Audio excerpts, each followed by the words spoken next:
All right, so our lesson today is titled Profits and the Tasty Dog. We got introduced to the term profit, and we started to think about what we think about when we hear the word profits. We're going to be introduced to the business of the Tasty Dog at the end of this video and as you get into your activity.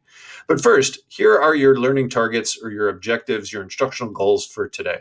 So what I want you to do is pause the video, take a moment and read over each one of these statements and give yourself an honest and private self-assessment of where you are at in terms of your ability to define, explain, show, calculate as it relates to these objectives. So take a moment and pause the video.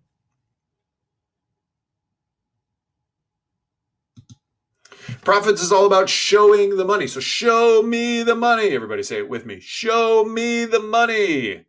It's a great movie, Jerry Maguire, if you haven't seen it. But if you want to be considered a legitimate business, you have to show the money. You have to show that you're being profitable.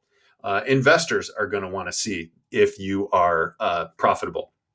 So again, profits all about showing the money. Profits come from what we call the income statement.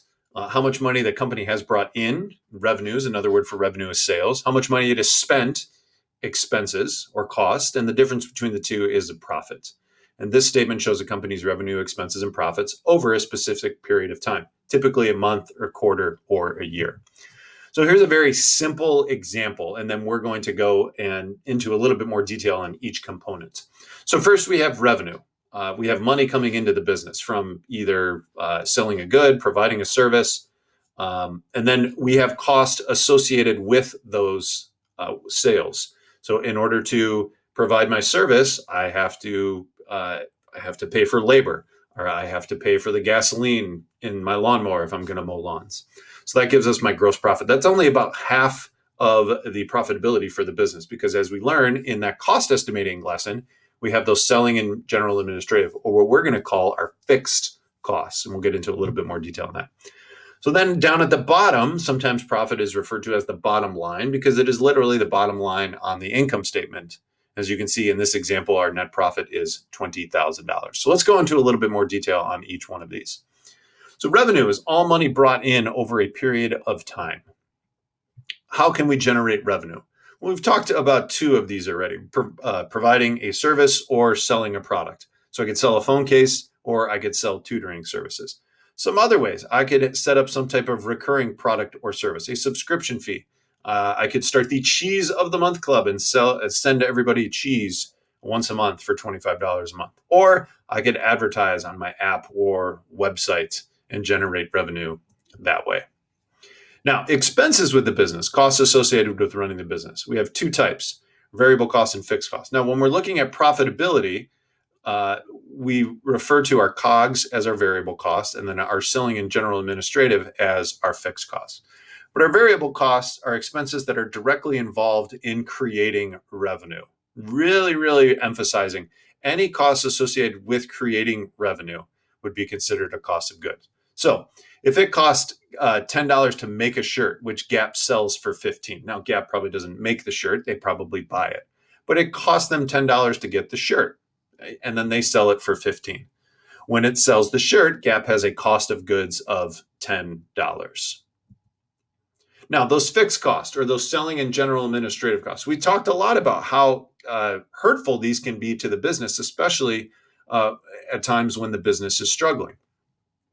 These are what we refer to as all other costs to operate the business that are not directly related to providing the product or service.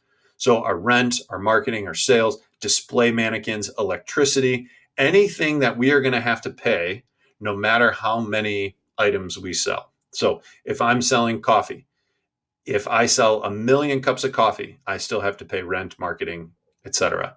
If I sell 1 cup of coffee, I still have to pay rent, marketing, etc. I might not be paying that very long because selling only 1 cup of coffee is not sustainable.